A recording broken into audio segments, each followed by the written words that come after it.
Ever wondered if Max Verstappen's bold, aggressive driving style defines true champion spirit, or dangerously toes the line of recklessness? As accusations from the British media grow louder, Red Bull's Christian Horner fiercely defends his star driver.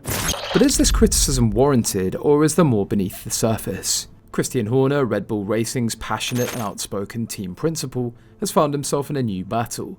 But this one isn't on the track. His star driver, Max Verstappen, has been at the centre of a storm of criticism, especially from the British media, who've accused him of aggressive and even dangerous driving tactics.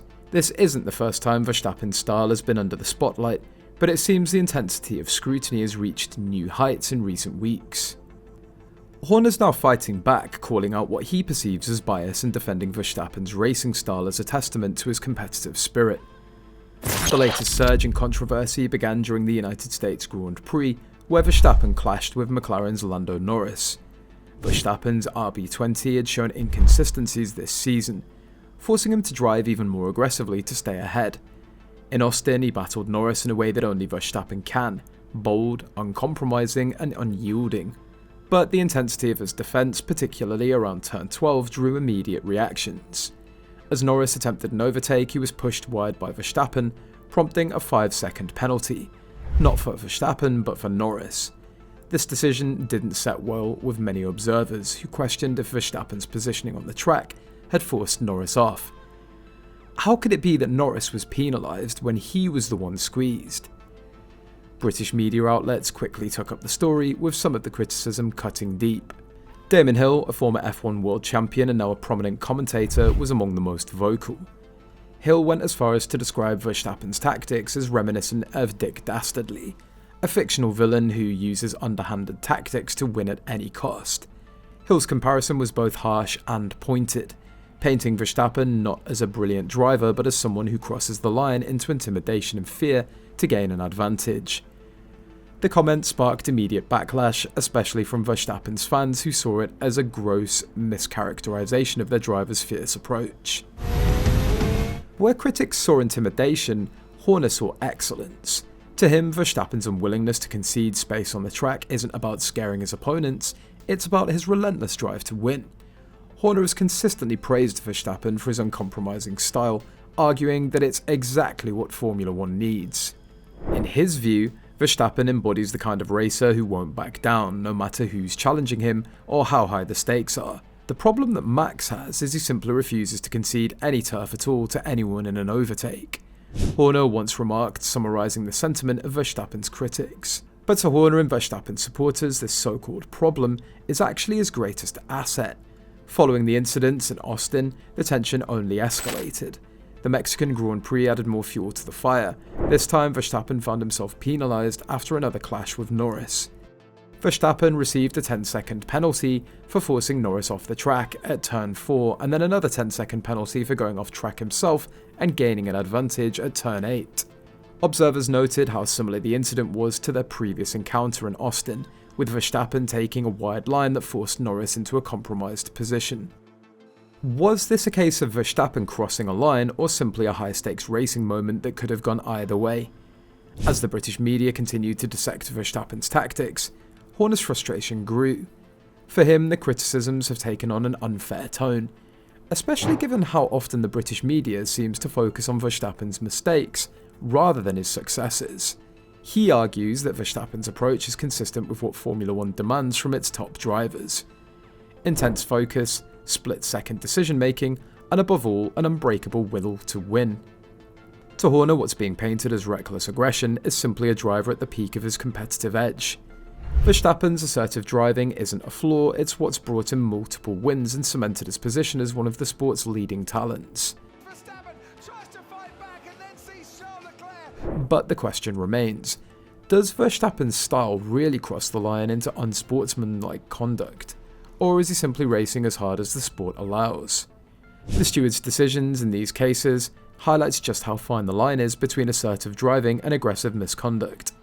In Austin, Norris's penalty was eventually reduced to 5 seconds instead of the usual 10, suggesting that even the officials struggled to find a clear answer.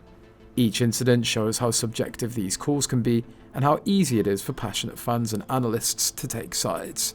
For Verstappen, this level of scrutiny is something he's become accustomed to, but he seems intent on letting his driving do the talking. After the Mexican Grand Prix, Verstappen found himself under more pressure than ever. Yet he didn't respond with words or public defences. Instead, he let his performance at the Brazilian Grand Prix speak volumes.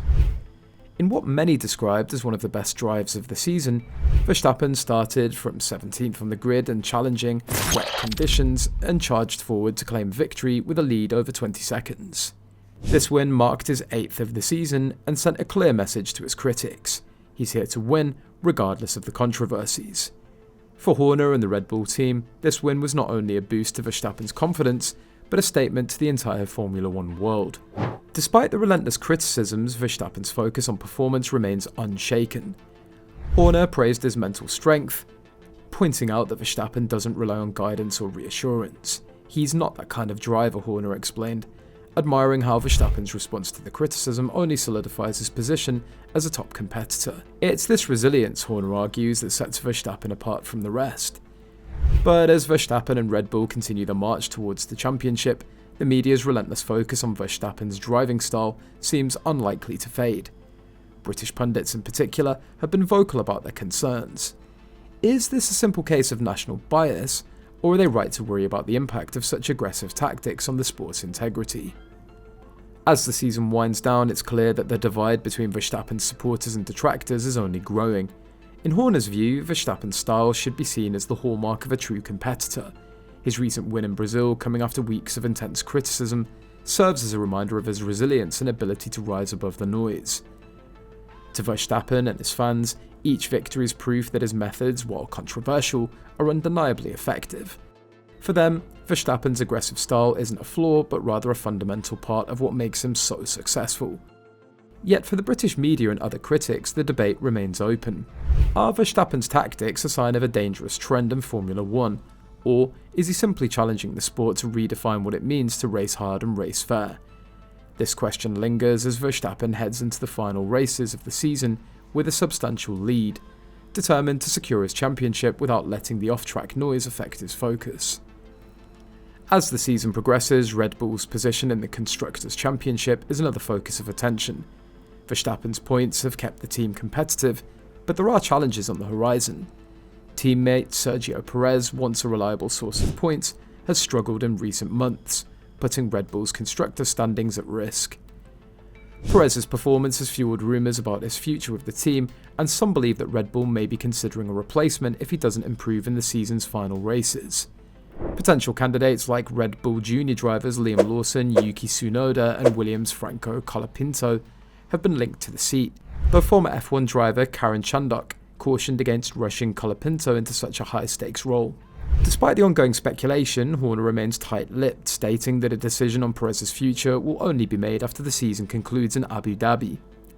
This careful approach signals Red Bull's intention to avoid further media speculation and keep their focus on winning both the Drivers' and Constructors' Championships. Horner, already dealing with the intense scrutiny on Verstappen, seems determined not to let off-track drama interfere with Red Bull's goals. In the end, Horner's defense of Verstappen goes beyond individual races. He sees Verstappen as the embodiment of Red Bull's fighting spirit and remains firm that his star driver's success and resilience are the best answers to the criticisms. To his supporters, Verstappen represents everything that makes Formula One exciting: a driver who pushes limits, takes risks and competes with unmatched tenacity. For his critics though, Verstappen's style remains a controversial topic, raising questions about where the line between fierce competition and reckless aggression should be drawn. Max Verstappen's bold driving style has certainly made him a standout figure, but it's also placed him at the centre of intense debate. Christian Horner's defence shows just how high the stakes are in Formula One, where a single race can ignite a media frenzy. Will Verstappen's aggressive approach ultimately redefine what it means to be a champion, or will the criticism continue to shadow his victories? If you enjoyed this deep dive into the latest F1 controversies, let us know your thoughts in the comments. Do you side with Verstappen's fierce racing style, or see it as a risk? Don't forget to like, share and subscribe for more updates on all things Formula One.